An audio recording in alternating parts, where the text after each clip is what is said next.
This summer, Instacart presents famous summer flavors coming to your front door. Or pool. Or hotel. Your grocery delivery has arrived, sir. That was faster than room service. No violins in the lobby. Oh, seriously? Anyway, sit back, relax, and get delivery in as fast as 30 minutes. Starring your favorite snacks, drinks, and more. Download Instacart for free delivery on your first 3 orders. Rated H for hungry audiences. Offer valid for a limited time. Minimum $10 per order. Excludes restaurants. Additional terms and fees apply. We acknowledge the traditional owners of country throughout Australia and recognise their continuing connection to land, waters and culture. We pay our respects to their elders past, present and emerging. Welcome to This Song Is Yours, a music podcast where we chat to a new guest each week, talk about their life and creative endeavours, and talk to them about some of the music they love. Our show works by chatting to our guests about music, their songwriting techniques, and occasionally getting them to make you a playlist of the songs they love. Welcome to episode 196. I'm your host, Simon Fink. Our guest today is Dayglow. The indie pop project of Texas-born songwriter Sloane Struble are releasing their brilliant third record later this week, entitled People in Motion. In today's episode, we're speaking with Dayglow about how LCD Soundsystem influenced this record, his songwriting process, and his thoughts on the humble Australian shoey. Here we go. Our guest today is a brilliant singer, songwriter and producer from Fort Worth in Texas. Having found fame with his previous records, Fuzzybrain and Harmony House, and going viral with his single, Can I Call You Tonight, the indie pop songwriter is returning once more with his brilliant third studio record, which is out later this week and entitled People in Motion. Please welcome to This Song Is Yours, Dayglow. Hello. Hello. How are we? How's it going? Very well, thank you. How are you? I'm doing good. I'm doing great. That's good to hear. Where are you currently joining us from at the moment? So I am currently in an Airbnb in Nashville, Tennessee. I'm doing like tour rehearsals. So yeah, I'm getting ready for the show on the road. It honestly seems like, from what I could see, you are living quite a lot of your life on the road this year. I sure am. Yeah, it's definitely a confusing whirlwind, but it's fun. You know, I'm taking it for what it is. Of course. I know that you were recently in our very fair country in Australia only a few months ago. I wanted to see, I guess, firstly, whether you'd recovered and what you thought of there was footage that came out, what you thought of the fine delicacy that is the shoey. Oh, man. I loved Australia. I had so much fun. People are so great. It was just like beautiful there. I didn't know it was going to be winter, so I did not bring enough winter clothes. That was kind of a surprising thing. But in regards to the shoey, I did a lot of those. And it's not like, the best thing in the world, but I'm glad I did it, I guess. I personally don't understand our country's obsession with it, but I'm glad that you were able to get on board and find some silver lining in it, I guess. Yeah, so sometimes just the best things don't make sense. So that's what's cool about it, 100%. Go with the flow and just enjoy it for, I guess, what it is, which is liquid from a shoe. On that note, let's change the subject. Congratulations. We've got a brand new Dayglow record coming out later this week in the form of People in Motion. Congratulations, firstly, because this is a brilliant record. Thank you so much. No, of course. I had a few listens to it. Thank you very much. We were very kind enough to have a bit of a preview to the record.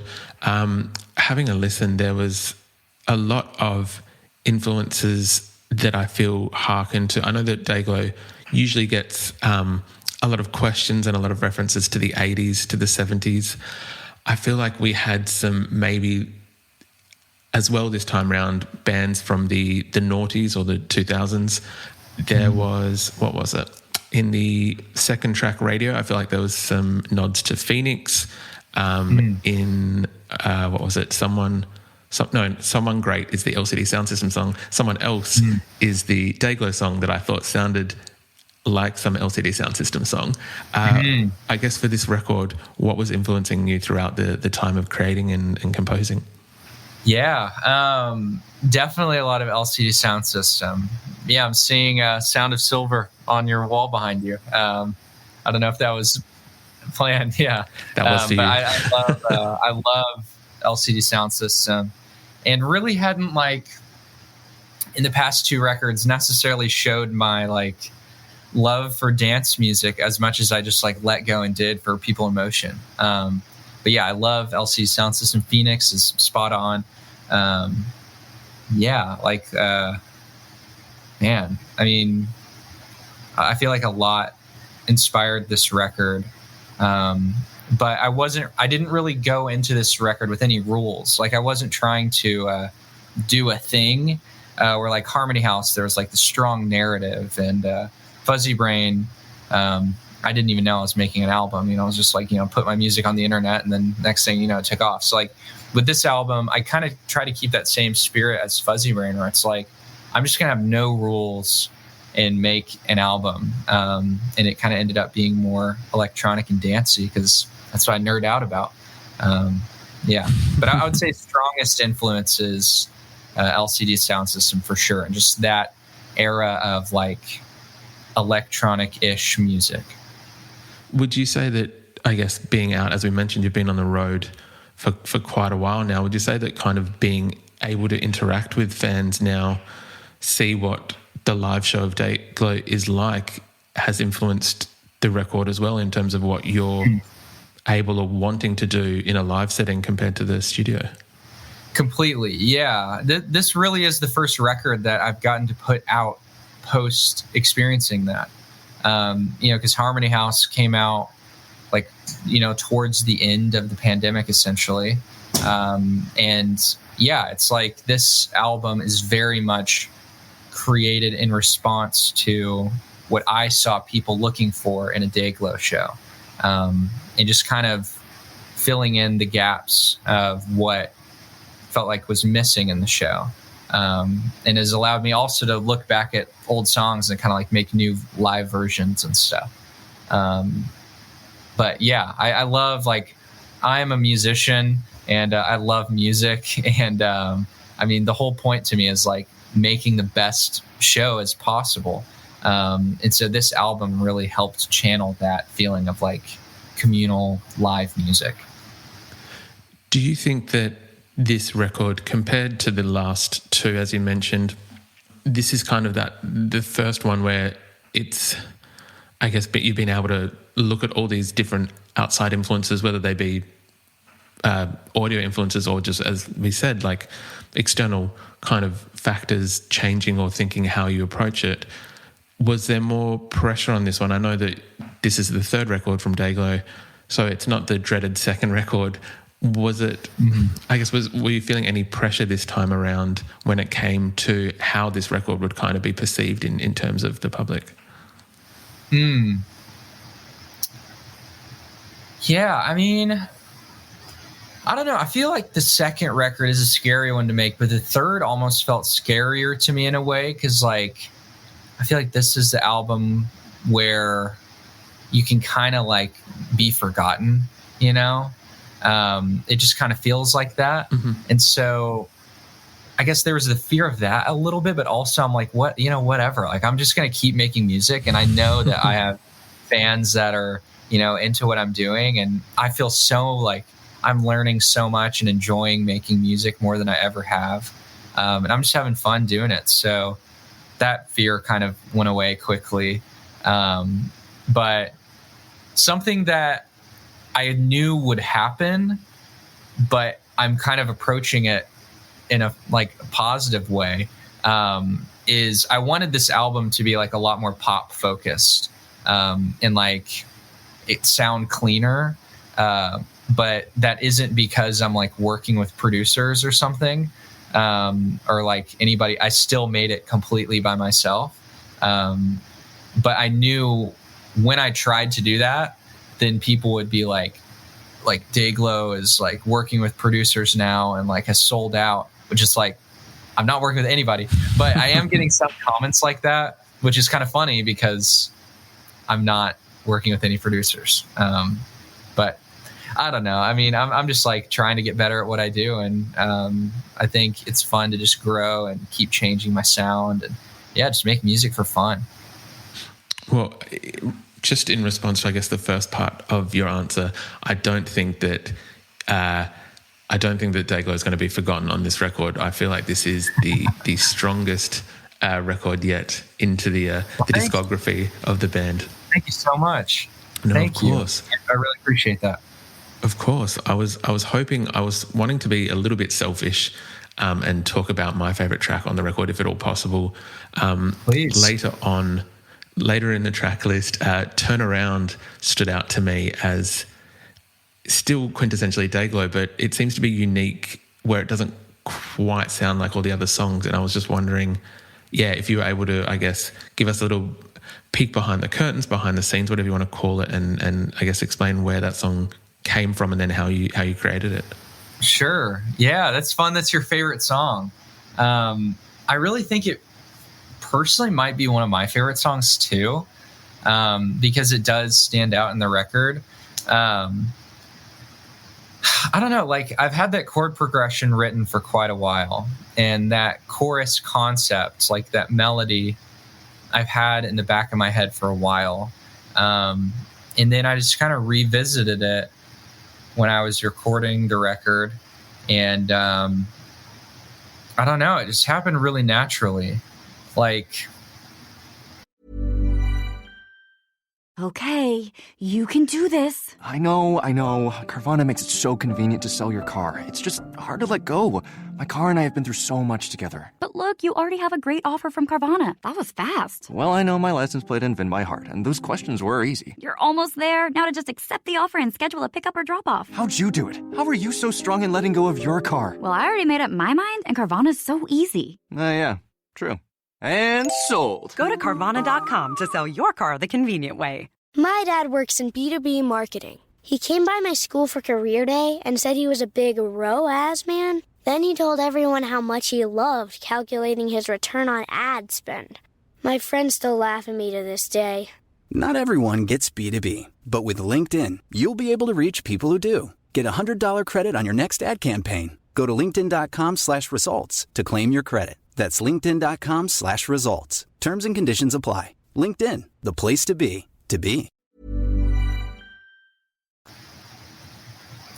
I'm definitely a workaholic, and I wanted to write a song that kind of addressed that feeling in a way that doesn't necessarily feel like it's resolving, but you're coming to grips with it being real, if that makes sense.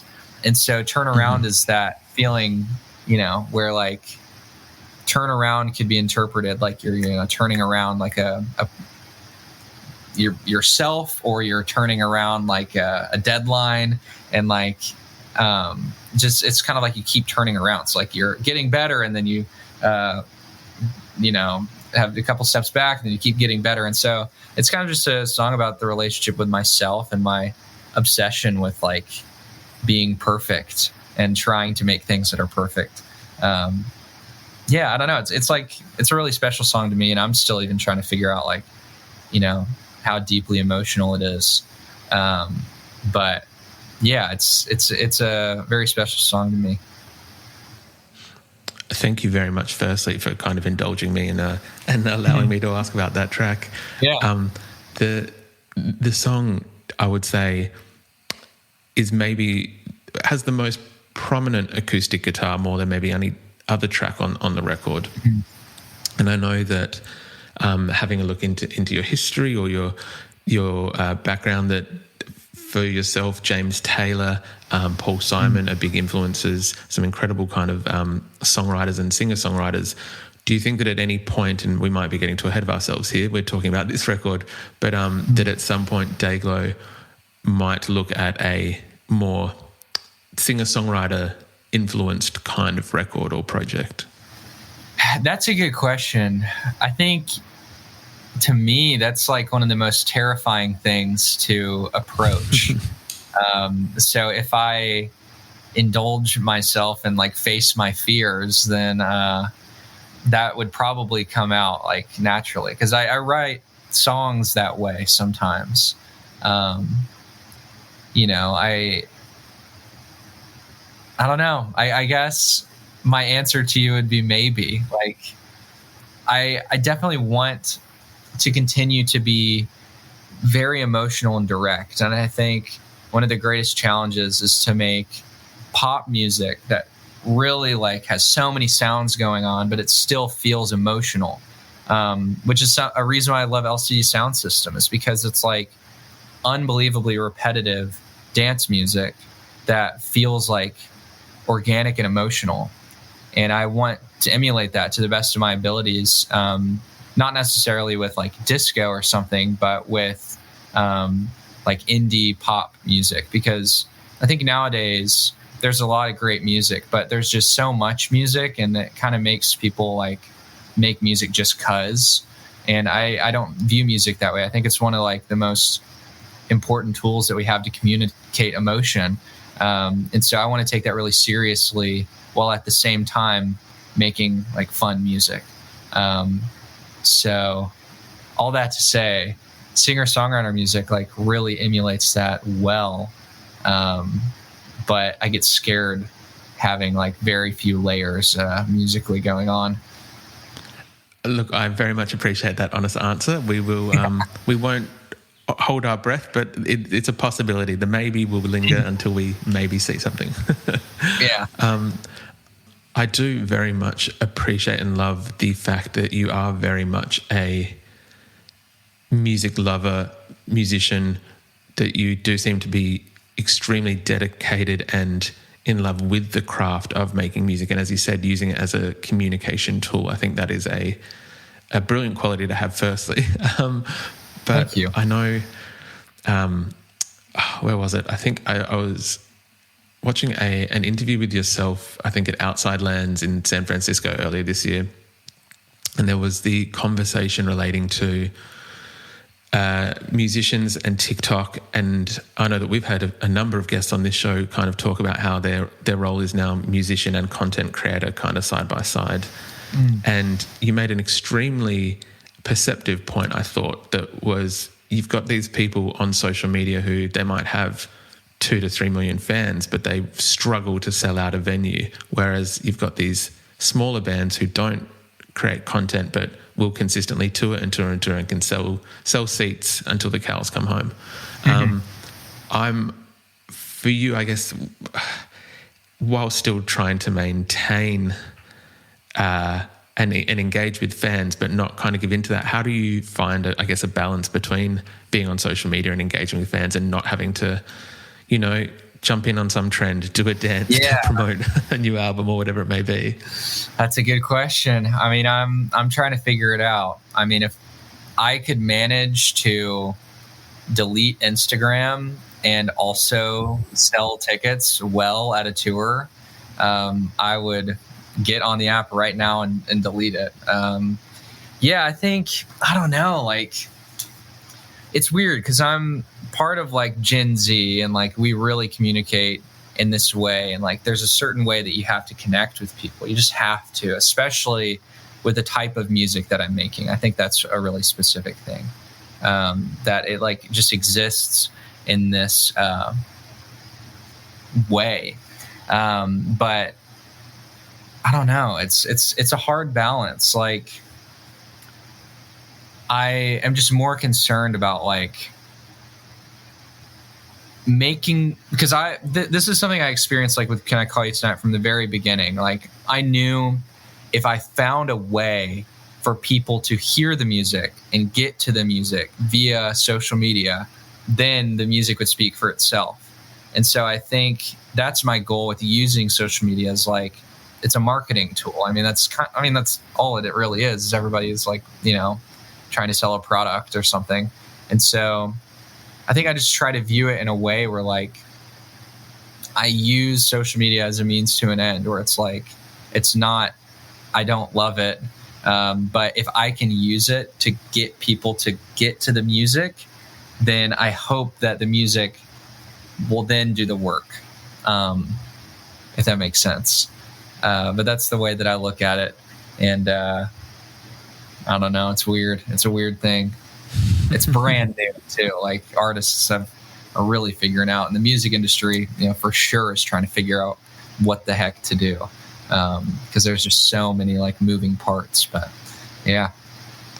It does seem like it is still an ever evolving kind of situation. And I know that it is, you've got a number of musicians who very much love, not even, I want to say the craft. They very much love the craft of being a musician, and they don't want to, have to spend months, years on this beautiful kind of piece of art that they put out and then minimalize it into a 30-second video of doing something silly just to get its attention. So I can very much recognize the difficulty that there is.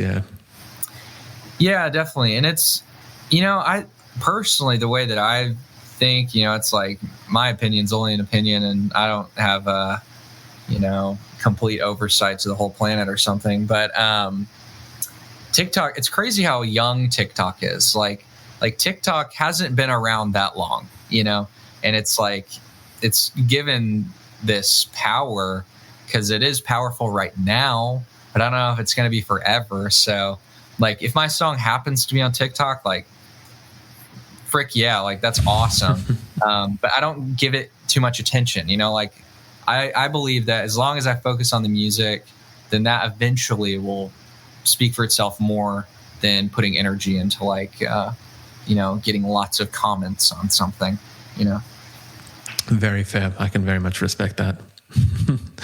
As we mentioned right at the top of the interview, you have been spending a lot of time on the road this year. You were in our fair country in July for Splendor.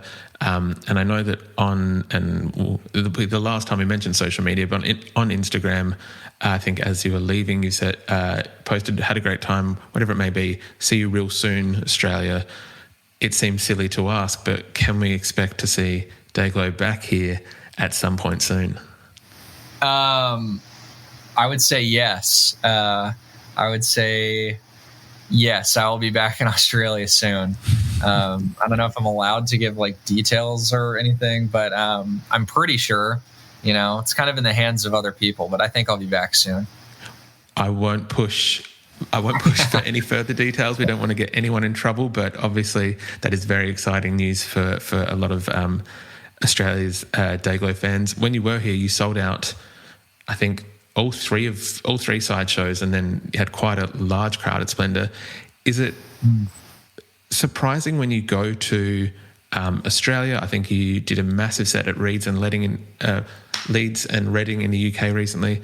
Are you surprised when you go overseas to other countries and there are just these huge crowds there to see you? It's crazy. Yeah, it's really hard to like process. You just kind of have to like, when you're there, you just like, I don't know, it's almost like you have to shut your brain off because it's so hard to wrap your mind around. Like it's weird that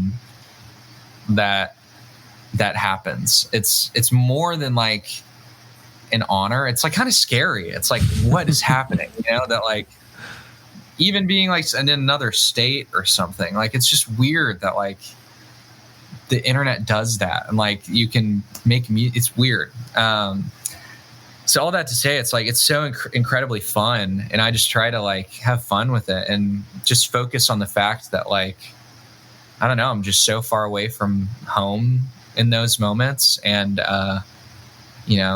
just have a fun time. 100%. Very quickly on the flip side of that, when you are home, obviously I imagine that there's a bit of a home studio where you can create, but is there anything that you like to do that kind of is like the anti-tour, that kind of allows you to switch off your brain in a different way and just enjoy yourself? Man, I wish. I mean, I'm trying to find a hobby. I'm so obsessed with making music. Like I can't stop, dude. I'm like, I've tried so hard, like, okay, I'm going to watch a TV show or something.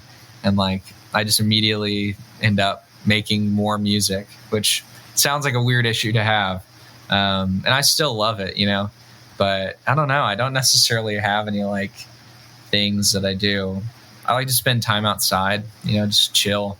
But as far as like hobbies, it's all musical related.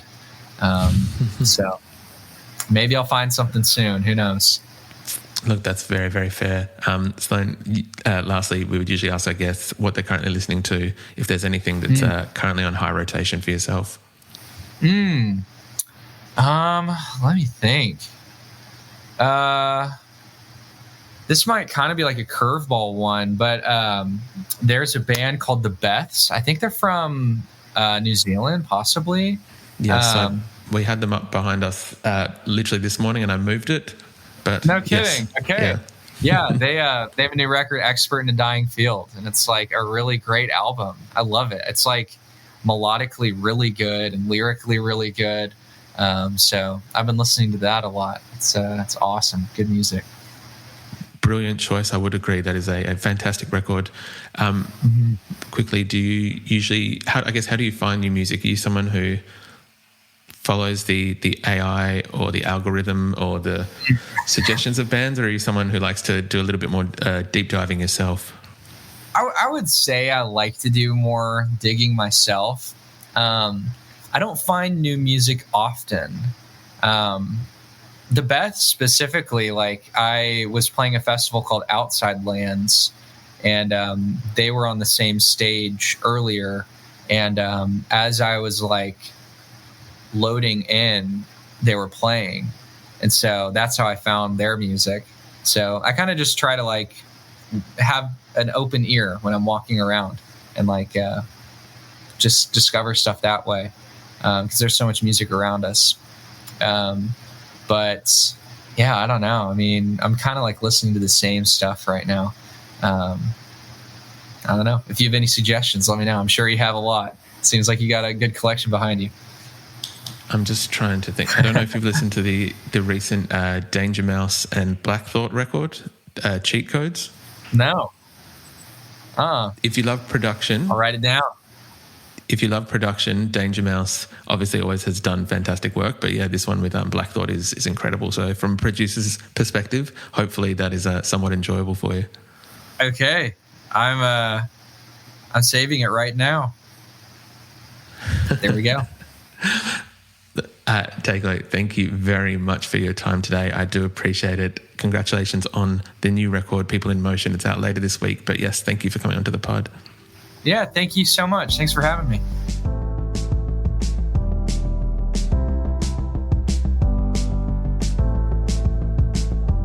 And that's our show. A massive thank you to Dayglow for his time.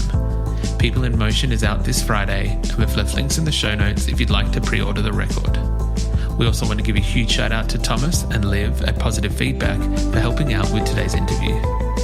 If you like this show, please subscribe wherever you get your pods and stay up to date when new episodes are released. We release new shows each Wednesday and Friday morning, and we now have a Patreon, which you can find within the show notes of this episode. You can follow the player's profile on Spotify, and you can follow us on Instagram, Facebook, and TikTok. Until next week, cheers.